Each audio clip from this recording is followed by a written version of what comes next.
आज हम डिस्कस करते हैं इकोलॉजिकल निश, इसे इकोलॉजिकल निकेत के नाम से भी जानते हैं।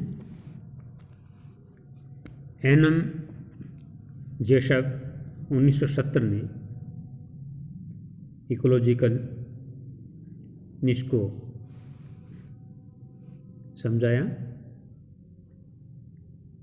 एनम जेशब के according the ecological niche is the position or status that a given species occupy within the community or in ecosystems.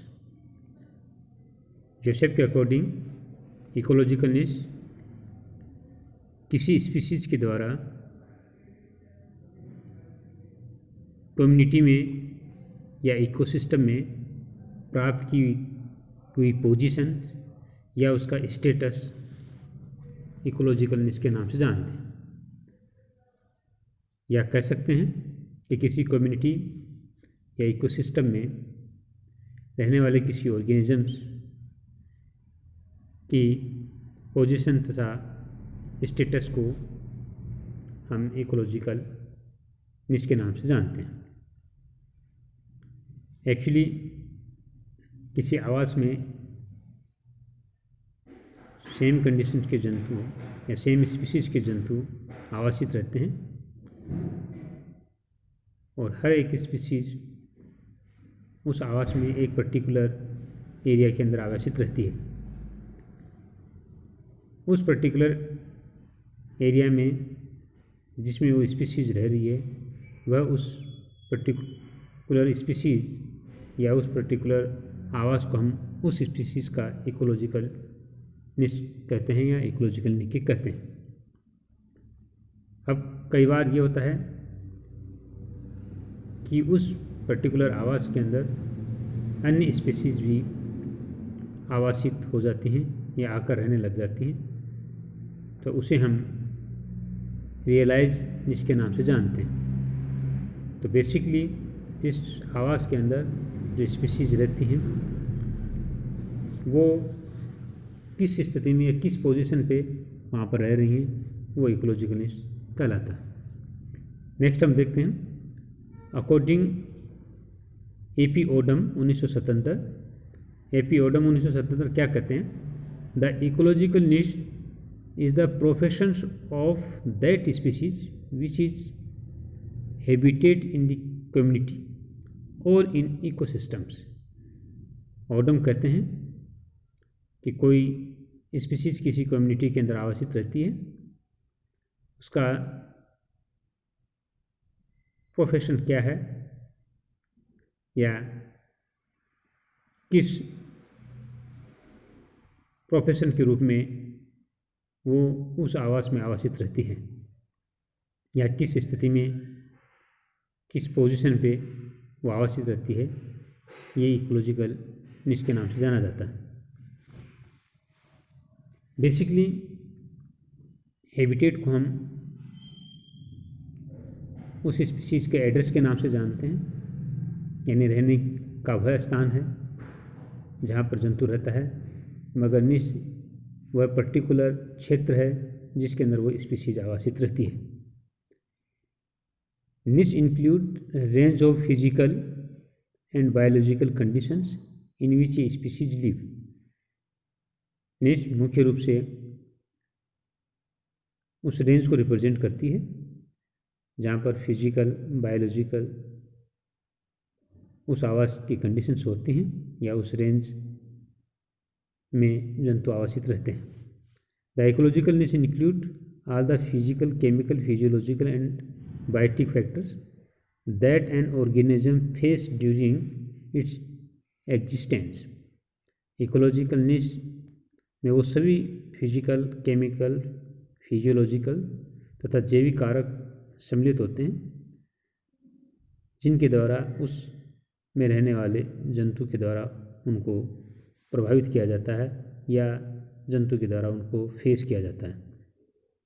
It depend not only on which the animal live but also on what animal eat and what is the range of movement.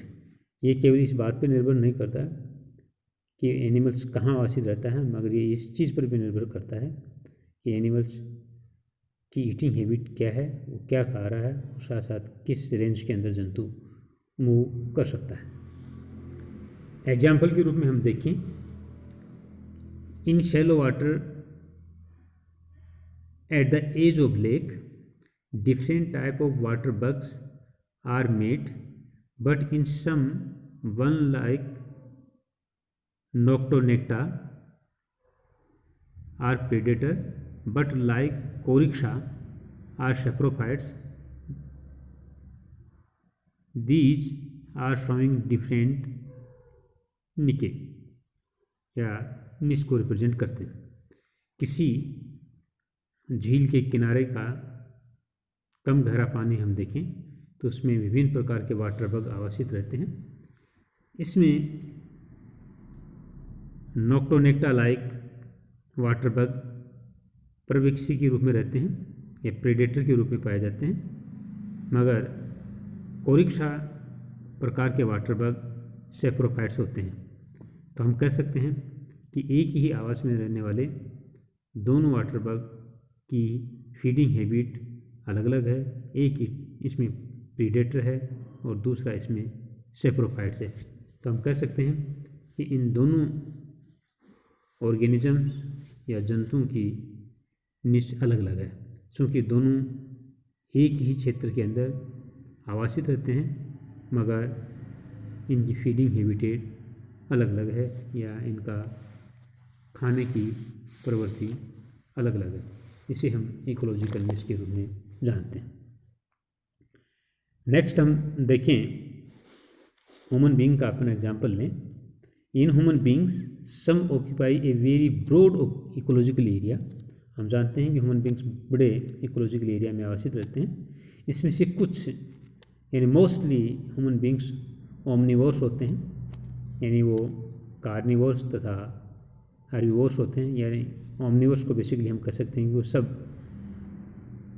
प्रकार के खाद्य पदार्थों को as a food प्राप्त करते हैं, मगर कुछ रीजन्स में रहने वाले ह्यूमन बीइंग्स कार्निवोर्स होते हैं, वो केवल मांसाहारी होते हैं, मगर कुछ रीजन में और देखें तो वहाँ हर्बिवोर्स ही होते हैं, वो शाकाहारी होते हैं। तो बेसिकली हम कह सकते हैं कि ह्यूमन बीइंग्स की ये तीन नेचर, ओमनिवोर्स, कार्निवोर्स और हर्बिवोर्स, ये तीनों नेचर यानी फीडिंग नेचर हैं, ये इसकी इकोलॉजिकल निके को रिप्रेजेंट करते हैं। अर्थात हम कह सकते हैं कि ह्यूमन बीइंग्स जिस पर्टिकुलर एरिया में आवासित रह रहे हैं, ये स्पीसीज भी अपनी फीडिंग हैबिटेट के अकॉर्डिंग अलग अलग इकोलॉजिकल निके को रिप्रेजेंट करती है। नेक्स्ट हम देखते हैं, according to White 3 species of weaver birds living of lake Meru Africa, यानी अफ्रीका की मेरू लेक मेरे के पास रहने वाली या उसमें रहने वाली वीवर बर्ड्स की 3 स्पीशीज हम देखें।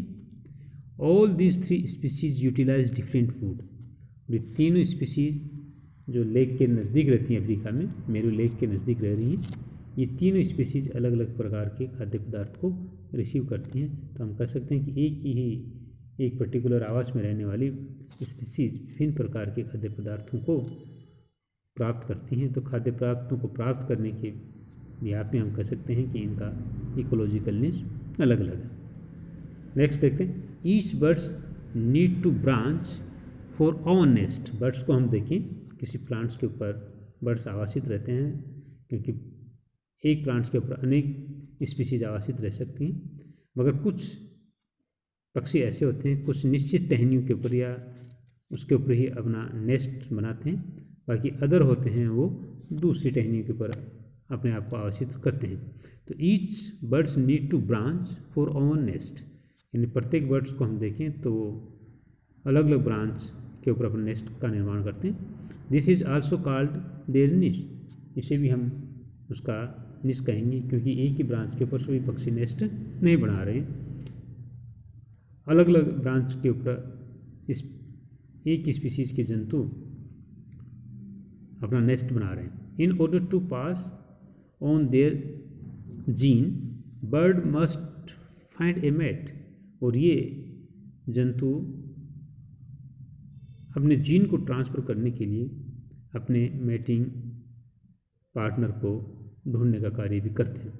अर्थात हम कह सकते हैं कि एक ही पेड़ के ऊपर ये आवासी रहते हैं, अलग अलग टहनियों के ऊपर अपने नेस्ट का निर्माण करते हैं, मगर अपने जीन या अपने आनुवंशिक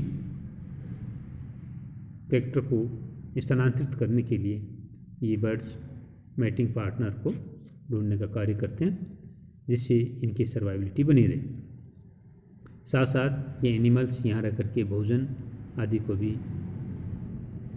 खोजने का कार्य करते हैं। तो बेसिकली हम इसे ओवरलैपिंग ऑफ निश के नाम से भी जानते हैं, क्योंकि एक निश के अंदर रहने वाला जंतु दूसरे निश के अंदर मैटिंग हैबिट के लिए या खाद्य पदार्थों की खोज के लिए जब एनिमल्स मूव करता है तो इसे हम ओवरलैपिंग निश के नाम से भी जानते हैं। According to Gause principle, the two species compete for some needs like food, shelter। Gause का नियम क्या कहता है कि दो स्पीशीज भोजन तथा आवास के लिए कंपेट कर सकते हैं या संघर्ष कर सकते हैं, then they occupy the same niche, जब वो किसी समान निश के ऊपर आवासित रहती हैं, in which one is more successful, इनमें से एक सक्सेसफुल होती है मगर दूसरी स्पीशीज़ को वहाँ से फिर एलिमिनेट होना पड़ता है या बाहर निकलना पड़ता है। गॉस नियम बेसिकली क्या करता है कि किसी आवास में आवासित रहने वाली स्पीशीज़ में भोजन और आवास के लिए, शेल्टर के लिए उस सेम स्पीशीज़ में कंपटीशन हो सकता है। इसमें से एक स्पीशीज़ वहाँ रह सकती है मगर दूसरी स्पीशीज़ को वहाँ से निकलना पड़ता है। तो बेसिकली जो स्पीशीज़ रह रही है वही अपने निके को मेंटेन कर पाती है। हम इसके अकॉर्डिंग देखें कि 2 प्रकार की निश पाई जाती हैं। फर्स्ट है फंडामेंटल निश और सेकंड रियलाइज निश है।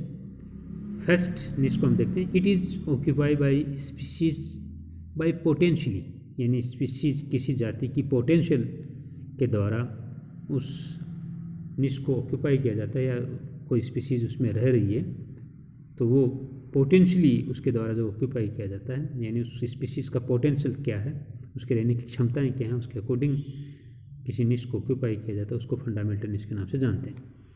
Realise niche, it is portions of the fundamental niche, it is occupy in a certain environmental और actually habitat palace. Realise niche fundamental niche का ही स्थान है। जब कोई दूसरी स्पीशीज़ इस स्थान इसके कुछ भाग में आकर के रहने लग जाती है तो इसके कुछ भाग को हम रियलाइज निश के नाम से जानते हैं। जैसे कोई नियर बाय 2 आवास में 2 स्पीशीज़ रह रही हैं और इसमें से 2 स्पीशीज़ जो अलग अलग रह रही थी, अलग अलग आवासों में रह रही हैं, मगर इसका कुछ भागों के अंदर वो आपस में रहने लग जाती हैं, या एक स्पीशीज़ दूसरे के आवास में आवासित होने का प्रयास करती है तो उसे हम रियलाइज निश के नाम से जानते हैं। तो बेसिकली 2 प्रकार की निश हैं, फंडामेंटल निश और रियलाइज निश। जब स्पीशीज़ एक दूसरे के आवास में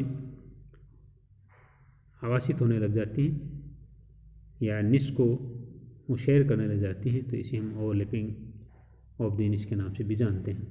ये बेसिकली इकोलॉजिकल निश के संदर्भ में आज का टॉपिक है। इसको आप ठीक से देखिए